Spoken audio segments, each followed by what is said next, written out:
Bismillahirrahmanirrahim. Assalamualaikum warahmatullahi wabarakatuh. Perkenalkan, nama saya Muhammad Yusril Ihsan, Prodi Pendidikan Jasmani, kelas 2B, NIM 2019 151057.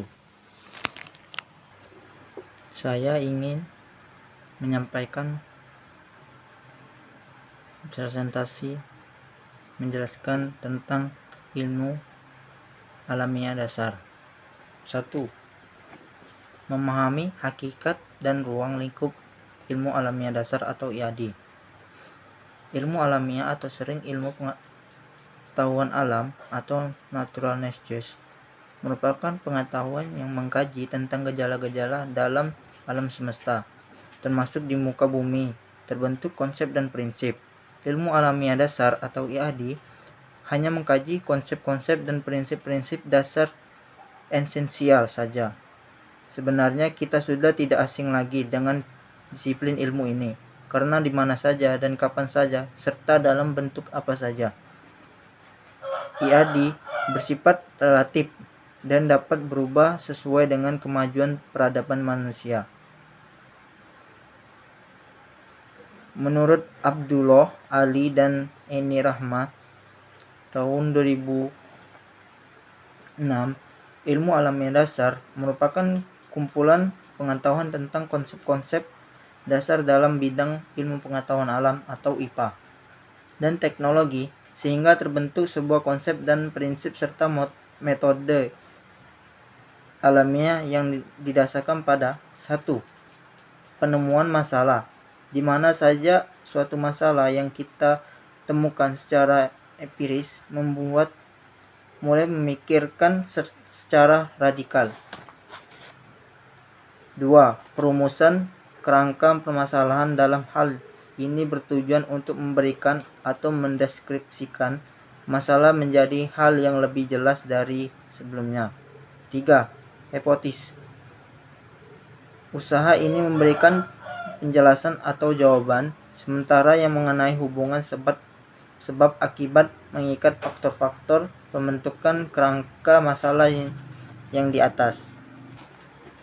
2. Memahami alam pikir manusia dan perkembangannya. Hakikat manusia dan sifat keingintahuannya dibanding dengan makhluk lain. Jasmani manusia adalah yang terlemah, sedangkan rohaninya atau akal budi dan kemauannya sangat kuat. Manusia memang tidak bisa terbang seperti burung dan tidak dapat berenang lincah seperti ikan. Meski demikian, manusia memiliki kemampuan berpikir dan bernalar dengan akal serta nuraninya memungkinkan untuk selalu berbuat yang lebih baik dan bijaksana untuk dirinya maupun lingkungannya. 1. Kelebihan manusia dari penghuni bumi lainnya.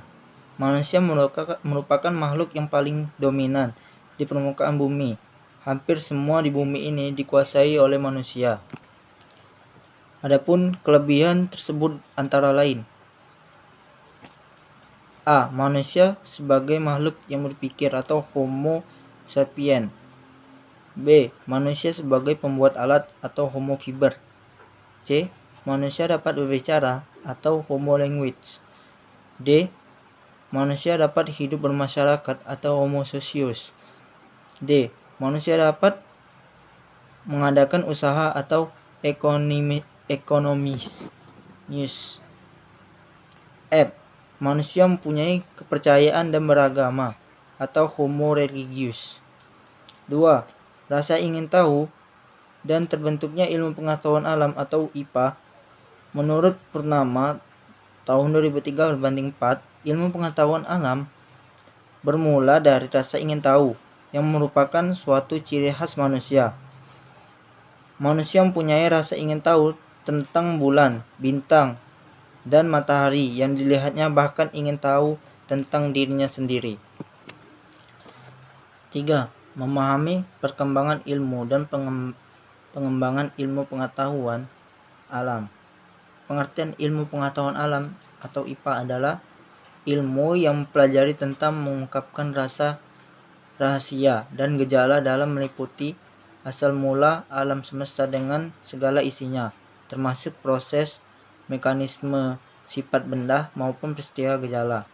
Adapun syarat-syarat pengetahuan ilmu adalah 1. Logis, 2. Objektif, 3. Metodik, 4. Sistematik, 5. Universal, 6. Kumulatif. Adapun perkembangan IPA. Awal mulai dari IPA dimulai pada saat manusia memperhatikan gejala-gejala alam, semacam mencatatnya, kemudian mempelajarinya. Pengetahuan yang diperoleh mula-mula terbatas pada hasil pengamatan terhadap gejala alam yang ada. Adapun cabang-cabang utama dari ilmu alamiah. Ilmu alam adalah A. Astronomi, B. Biologi, C. Kimia, D. Fisika, E. Ekologi. Adapun pengertian ilmu pengetahuan klasik dan ilmu pengetahuan modern. Ilmu pengetahuan klasik atau IPA merupakan suatu proses ilmu pengetahuan alam di masa teori dan eksperimen, memiliki peran saling melengkapi dan memperkuat. Pengertian ilmu pengetahuan modern adalah suatu proses ilmu pengetahuan di mana penekanan terhadap teori lebih banyak daripada praktek. 456 dapat memahami bumi sebagai bagian dari tata surya dan alam semesta. Alam semesta pengamatan lebih lanjut yang dilakukan oleh para ahli astronomi dengan menggunakan alat-alat atau instrumen mutakhir menunjukkan bahwa di alam semesta terdapat bintang-bintang yang beredar mengikuti suatu pusat yang berupa suatu kabut gas pijar yang sangat besar. Adapun susunan tata surya telah disebutkan oleh bahwa matahari adalah salah satu dari 100 miliar bintang di dalam galaksi. Matahari sebagai pusat tata surya berada pada jarak 30 tahun cahaya dari pusat Bima Sakti. Adapun bagian-bagian tata surya. 1. Matahari. Matahari merupakan anggota tata surya yang paling besar pada tata surya kita, di mana 98% massa tata surya dikumpulkan pada matahari. Di samping sebagai pusat peredaran matahari yang juga merupakan pusat sumber tenaga di lingkungan tata surya. 2. Planet Merkurius merupakan planet terkecil dan terdekat dengan matahari. Merkurius tidak mempunyai satelit atau bulan dan tidak mempunyai hawa. Planet Venus. Planet ini lebih kecil dari bumi, mempunyai albedo 0,8 dan 20 cahaya matahari yang datang diserap. Itu planet Venus. B. 4. Bumi. Bumi menempati urutan ketiga terdekat dengan matahari. Ukuran besar hampir sama dengan Venus dan bergaris tengah 12.640 km. Jarak antara bumi dengan matahari adalah 149 juta km. Jarak ini bumi mengadakan rotasi 24 jam, berarti satu hari 24 jam. 5. Planet Mars. Planet ini berwarna merah kemerahan yang diduga tanahnya mengandung banyak besi oksigen, sehingga kalau oksigen masih ada jumlahnya sangat sedikit. 6. Planet Jupiter merupakan planet terbesar berdasarkan analisis spektroskopis. Planet ini mengandung gas metana dan amoniak yang banyak mengandung gas hidrogen. Albedonya 0,44. 7. Planet Saturnus Planet ini mempunyai massa jenis yang sangat lebih kecil dari air, yaitu 0,75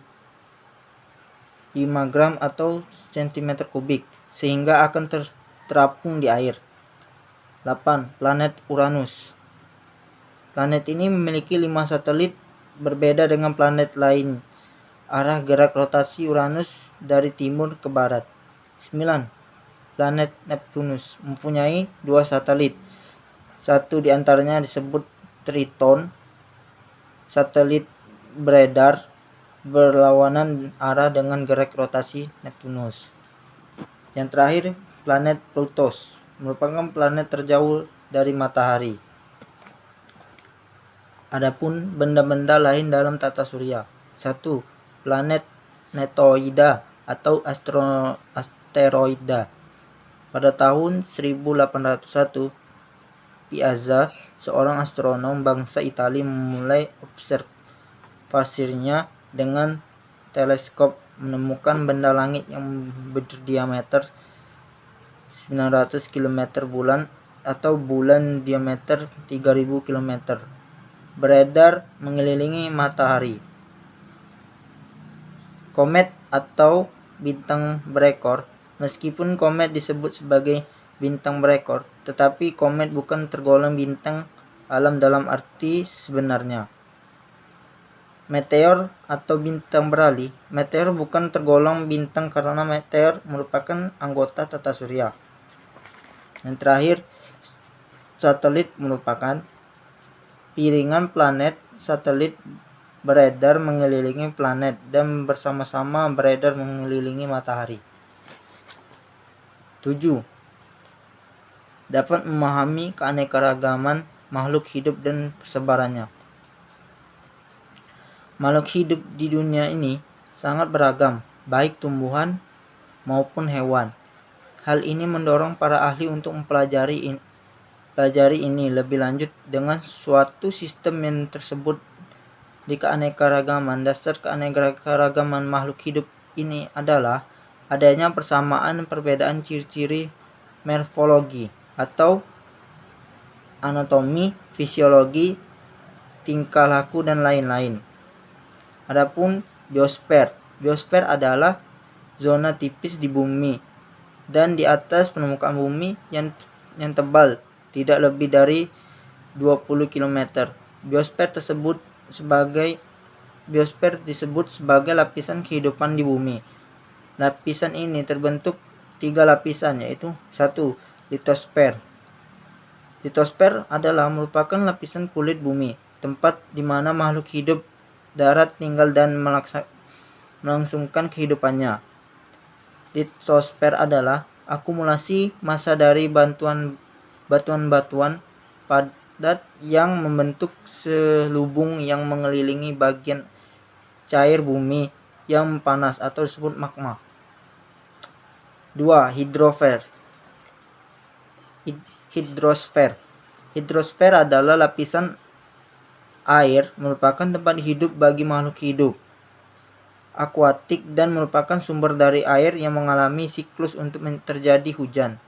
3. Atmosfer adalah lapisan udara, merupakan sumber kehidupan bagi makhluk hidup karena di sanalah gas-gas yang diperlukan untuk respirasi dan proses fotosintesis diperoleh. Sekian presentasi dari saya. Mohon maaf apabila ada kata salah yang kurang. Pada Allah saya mohon ampun. Wabillahi taufiq hidayah. Wassalamualaikum warahmatullahi wabarakatuh.